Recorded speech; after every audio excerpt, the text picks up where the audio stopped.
മുതിർന്ന കമ്മ്യൂണിസ്റ്റ് നേതാവും ജനയുഗത്തിൻ്റെ മുൻ എക്സിക്യൂട്ടീവ് എഡിറ്ററുമായിരുന്ന സഖാവ് കെ.എം. ചന്ദ്രശർമ്മയുടെ നിര്യാണത്തിൽ അനുശോചിച്ചുകൊണ്ട് നമസ്കാരം. ജനയുഗം പൊളിറ്റിക് പ്രൂബിലേക്ക് സ്വാഗതം. രാജ്യത്ത് കോൺഗ്രസിൻ്റെ ആധിപത്യം ഇല്ലാതാക്കി കോൺഗ്രസ് ഇതര സർക്കാരായിരുന്നു 1989 അധികാരത്തിലെത്തിയ വി.പി. സിംഗിൻ്റെ നേതൃത്വത്തിലുള്ള സർക്കാർ. സാമൂഹ്യനീതി നടപ്പാക്കാനായി സർക്കാർ ശ്രമിച്ചപ്പോൾ ആ സർക്കാരിനെ താഴെയിറക്കാൻ BJP കൊണ്ടുവന്ന ഒന്നായിരുന്നു അയോധ്യയിലെ രാമജന്മഭൂമി. അത് തങ്ങളുടെ രാഷ്ട്രീയ അജണ്ടയായി പിന്നീട് അവർ മാറ്റി. അയോധ്യ പ്രസ്ഥാനത്തിലൂടെ വർഗീയത പടർത്തിയാണ് ഇന്ത്യയിൽ BJP വളർന്നത്. UP-യിലെ ബാബറി മസ്ജിദ് പൊളിച്ച് അമ്പലം പണിയണമെന്ന അവകാശവുമായി രാജ്യത്തെ ആകെ കലുഷിതമാക്കി BJP. പിന്നീട് BJP-യുടെ നേതൃത്വത്തിൽ കർസേവകർ മസ്ജിദ് തകർത്തു. അന്ന് രാജ്യം ഭരിച്ചിരുന്നത് നരസിംഹറാവുവിൻ്റെ നേതൃത്വത്തിലുള്ള കോൺഗ്രസ് ആയിരുന്നു.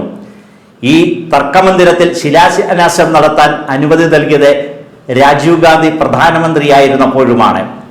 ഗുജറാത്തിലെ സോമനാഥ ക്ഷേത്രത്തിൽ നിന്നും BJP നേതാവായിരുന്ന LK അഡ്വാനിയുടെ നേതൃത്വത്തിൽ രഥയാത്ര നടത്തിയതും ബീഹാറിൽ യാത്ര തടഞ്ഞതും അതിനെ തുടർന്ന് VP സിംഗ് സർക്കാരിനുള്ള പിന്തുണ BJP പിൻവലിച്ചതുമൊക്കെ രാജ്യം കണ്ടതാണ്.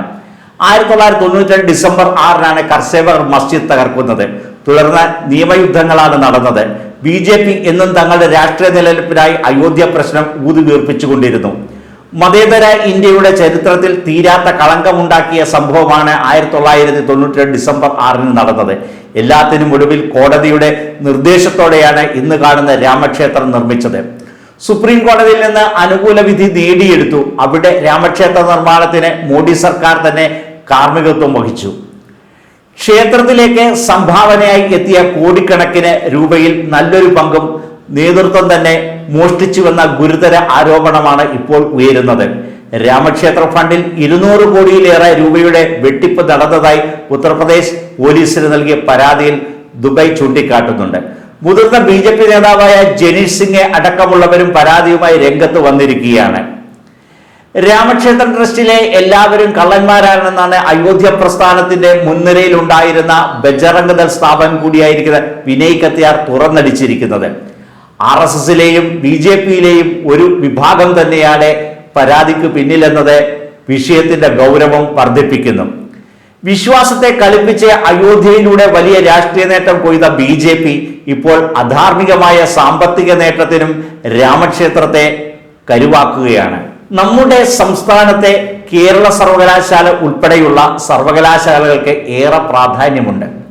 രാജ്യത്തെ ആകമാനം വികലമായിരിക്കുന്ന കാവ്യവൽക്കരണത്തിന് ശ്രമിക്കുകയാണ് രാജ്യം ഭരിക്കുന്ന സർക്കാർ. എന്നാൽ BJP സർക്കാരിന് ഒരു കാരണവശാലും ഒന്നും ചെയ്യാൻ സാധിക്കാത്ത ഒരു സംസ്ഥാനമാണ് രാജ്യത്തിന്റെ തെക്കുപടിഞ്ഞാറുള്ള കേരളം എന്ന പ്രദേശം. ഇവിടുത്തെ പുരോഗമന മതേതര ഇടതുപക്ഷ മനസ്സിനെ ഒന്നും ചെയ്യാൻ കഴിയില്ലെന്ന് RSSന്റെ ബൗദ്ധിക തലങ്ങളിലുള്ളവർക്ക് അറിയാം. എന്നാൽ സർവകലാശാലകളിലെ വൈസ് ചാൻസലർമാർ സംഘപരിവാരത്തിന്റെ സംസ്ഥാനത്തെ വക്താക്കളായി മാറുന്ന കാഴ്ചയാണ് കാണുന്നത്. RSSന്റെ 100ാം വാർഷികത്തിന് ഭാഗമായി തിരുവനന്തപുരത്ത് നടന്ന പ്രഭാഷണ ചടങ്ങിൽ സംസ്ഥാനത്തെ 3 വൈസ് ചാൻസലർമാർ പങ്കെടുത്തത് ഏറ്റവും ഗൗരവകരമാണ്. സങ്കുചിതമായിരിക്കുന്ന ഒരു രാഷ്ട്രീയ പദ്ധതി മുന്നോട്ട് വെക്കുന്ന ഹിന്ദുത്വ രാഷ്ട്രീയം സാവകാശത്തിലെങ്കിലും സ്വാധീനം വർദ്ധിപ്പിക്കുന്ന നവോത്ഥാനത്തെ തലകീഴായി വായിക്കുന്ന പുതിയ കേരളത്തെ പ്രദാനം ചെയ്യുന്നവരാണ് ഇക്കൂട്ടർ. കേരളത്തിന്റെ രാഷ്ട്രീയ പാരമ്പര്യവും ബൗദ്ധിക മണ്ഡലവും എത്രമാത്രം വലതുവൽക്കരിക്കുന്നു എന്നതിന് ഇതിലും വലിയൊരു ദൃഷ്ടാന്തത്തിന്റെ ആവശ്യമില്ല. അതിദേശീയതയിലും ഭൂരിപക്ഷ വർഗീയതയിലും അധിഷ്ഠിതമായിരിക്കുന്ന രാഷ്ട്രീയ ചിന്തയ്ക്ക് ദേശീയ തലത്തിൽ ലഭിച്ച മേൽക്കൈ കേരളത്തെയും സ്വാധീനിച്ചു തുടങ്ങിയതിന്റെ അടയാളങ്ങളാണ് നാം കാണുന്നത്.